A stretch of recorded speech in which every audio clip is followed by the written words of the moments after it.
আমাদের জীবনে প্রতিটি সম্পর্কের একটি আলাদা মর্যাদা আছে, আর সেই মর্যাদা অনুযায়ী কথা বলার ধরনও হওয়া উচিত ভিন্ন। মায়ের সাথে কথা বলতে হয় পৃথিবীর সবটুকু স্নেহ মমতা দিয়ে, কারণ মায়ের কাছে সন্তান সবসময় আদরের। বাবার সাথে কথা বলতে হয় গভীর শ্রদ্ধা ও বিনয় মিশিয়ে। তার ছায়া আমাদের জীবনের সব থেকে বড় নিরাপত্তা। ভাইয়ের সাথে কথা বলতে হয় মন খুলে, কোনো দ্বিধা ছাড়া।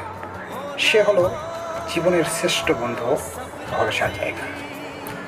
বোনের সাথে কথা বলতে হয় স্নেহ দায়িত্বশীলতার সাথে। বোন হলো পরিবারের কোমল প্রাণের প্রতীক। পাড়া প্রতিবেশীর সাথে কথা বলতে হয় অত্যন্ত নম্রতা ও ভদ্রতার সাথে, কারণ বিপদের সময় তারাই সবার আগে এগিয়ে আসে। কথার মাধুর্য দিয়েই মানুষের মন জয় করা যায়, আর ব্যবহারের মাধ্যমেই ফুটে ওঠে ব্যক্তিত্ব।